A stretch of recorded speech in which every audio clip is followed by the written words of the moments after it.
Alors cet exercice porte sur la probabilité, c'est un exercice très intéressant sur les probabilités. Alors, nous avons Arthur et Juliette. Arthur qui a 2 dés classiques, c'est-à-dire des dés cubiques numérotés de 1 à 6, les faces numérotées de 1 à 6.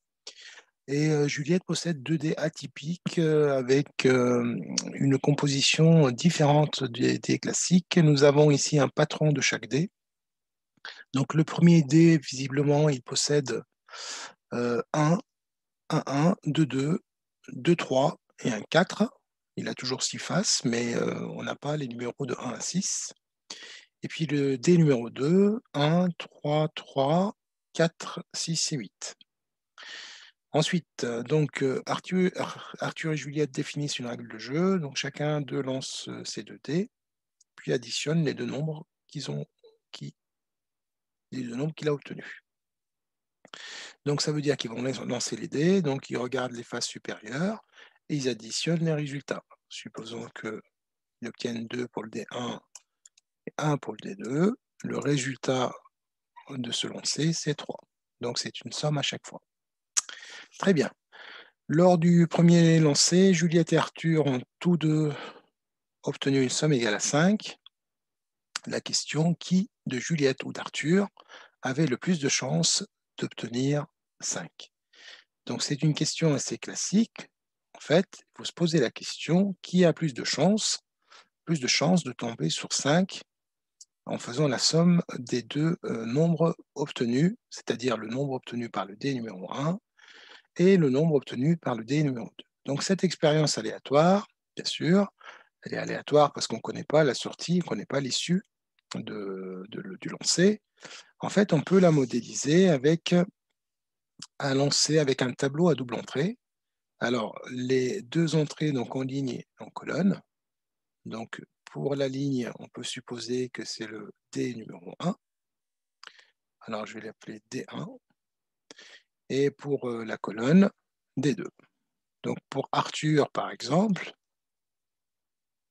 nous avons 2 dés classiques.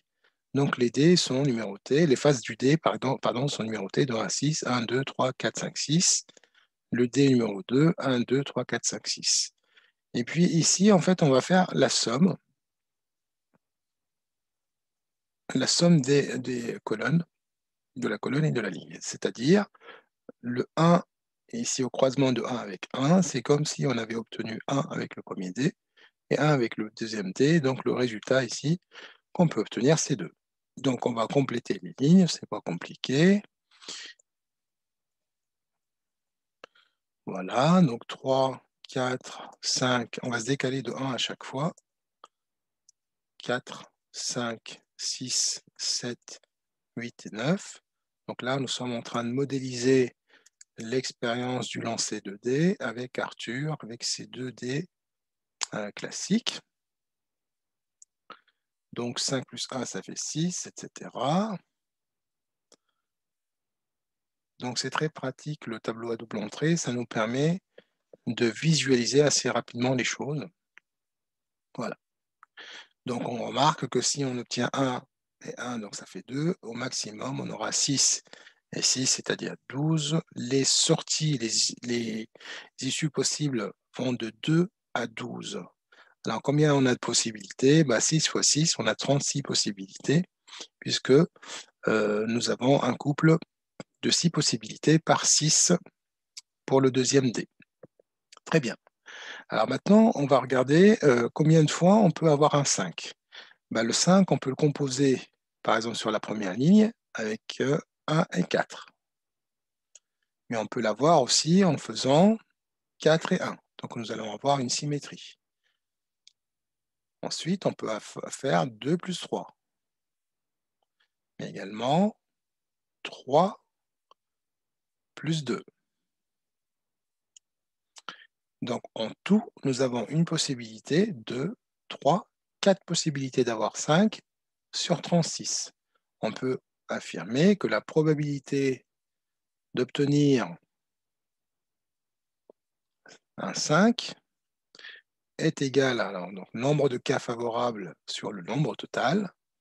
Donc nous avons 4 possibilités pardon, sur un total de 36.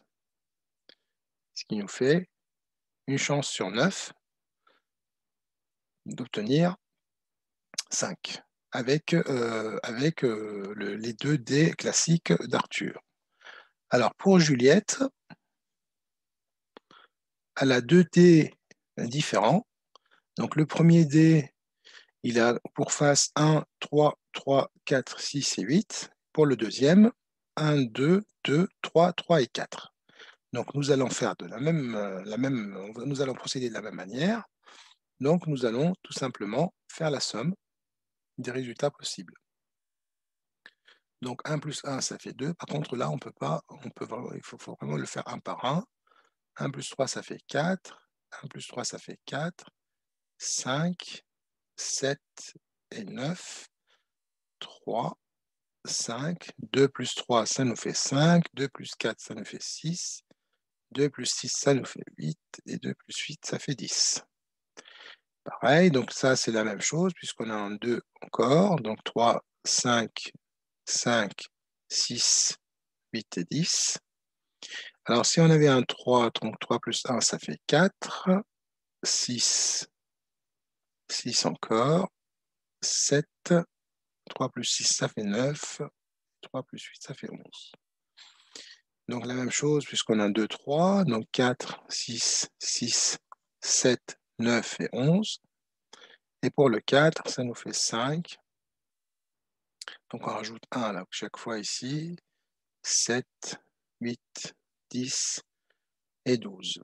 Donc voilà, on a modélisé donc l'expérience du lancer des 2 dés de Juliette. Donc elle aura pour possibilité de 2 jusqu'à 12. Voilà, toutes les possibilités. Ce qui nous intéresse dans la question 1, c'est l'obtention d'un 5. Donc on a un 5 ici qui est possible avec 1 et 4. Nous avons encore un 5 ici, un 5 ici qui est possible, encore 2 autres puisque c'est la même ligne, et puis on a encore un 5 ici. Donc quelle est la probabilité d'avoir un 5, d'obtenir un 5? Donc la probabilité d'obtenir un 5 avec les dés de Juliette, c'est égal au nombre de 5 possibles, 1, 2, 3, 4, 5, 6 sur 36, c'est-à-dire nous avons une chance sur 6 pour obtenir un 5 comme résultat. Donc un sixième, bien sûr, c'est plus grand que un neuvième. Donc Juliette a plus de chances de gagner, d'obtenir un 5. Deuxième question, Arthur prétend que s'il lance ses dés classiques, la somme ayant la plus grande probabilité d'être obtenue est 7. Est-ce exact? Autrement dit, en fait, il a plus de chances d'avoir 7 qu'autre chose. On va regarder. Eh bien, si on regarde, donc on a compris qu'il faut regarder sur les diagonales. Donc le 2 et le 12 sont les 2 résultats les moins probables, puisqu'on les obtient qu'une fois. 3, on a 2 possibilités comme 10. 4, 3 possibilités. 5, nous avons 4 possibilités. 6, 3, 4, 5. Et le 7, on voit bien que ici, nous avons le plus de chances de gagner, c'est-à-dire on a le plus de possibilités. 1, 2, 3, 4, 5, 6 chances. Donc il a plus de chances de tomber sur un 7 au résultat final comme somme qu'autre chose. Parce que le 8, on a 1, 2, 3, 4, 5. Donc en effet, c'est vrai, il a exactement 1, 2, 3, 4, 5, 6 chances sur 36, c'est-à-dire une chance sur 6. Donc oui, c'est exact. Et en plus, la probabilité d'obtenir un 7 est égale 6 chances sur 36, ce qui nous fait une probabilité d'un sixième. Voilà pour la question 2. On passe à la question 3. Juliette dispose d'un tableau de synthèse résultant d'une simulation de 1000 lancers, donc elle a lancé ses dés 1000 fois. Et puis à partir de cette simulation, donc avoir une simulation, c'est comme si elle avait lancé ses dés 1000 fois. elle obtient ces résultats-là. Donc de 2, donc les résultats possibles, les sommes possibles 2, 3, 4, 5, 6, 7, 8, 9, 10, 11, 12. C'est ce qu'on a vu dans le tableau précédent. D'accord, donc ici, les résultats possibles, donc on a dit qu'ils vont de 2 à 12. Très bien. Donc, elle regarde, et puis on voit que le 2, elle l'obtient 32 fois sur 1000. Le 3 l'obtient 51 fois sur 1000, le 4 122 fois, etc., etc. En observant le tableau, elle affirme que lorsqu'elle lance ces dés, la probabilité d'obtenir un 6 est égale à celle d'obtenir un 7. Le tableau permet-il effectivement de l'affirmer?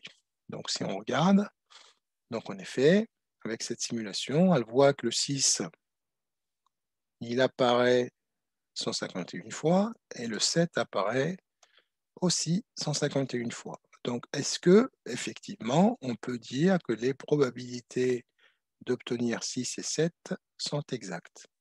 La réponse est d'emblée non, car ce qu'on voit ici, en fait, et ce qu'on obtient, qu'on soit en simulation ou pas, car les résultats de cette simulation,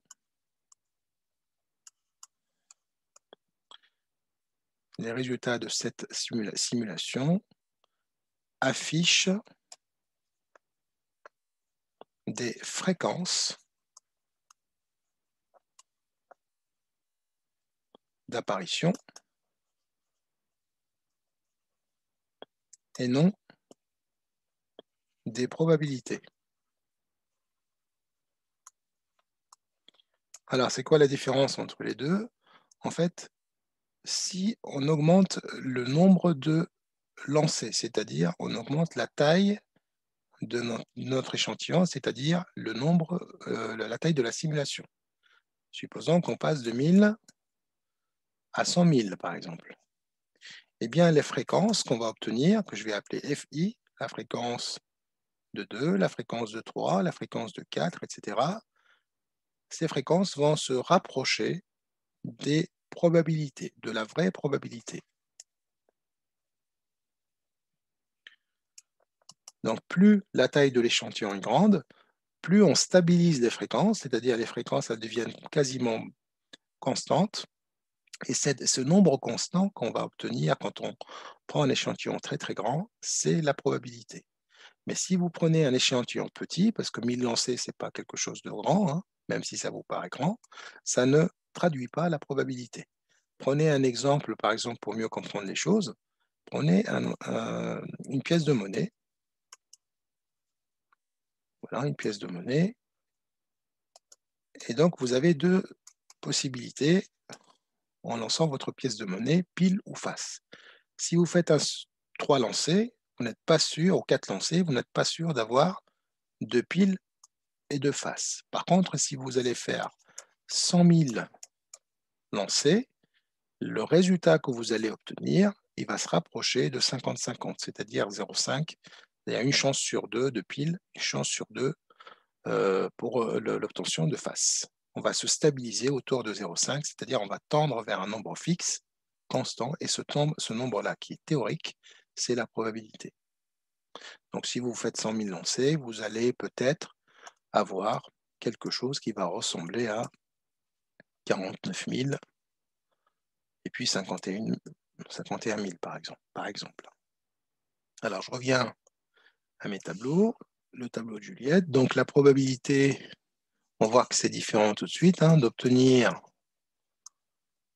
donc un 6 est égal au nombre de 6 sur 36. Donc j'ai un 6, 2 6, donc je vais les entourer d'abord. Voilà, voilà. Donc on a 1, 2, 3, 4, 5, 6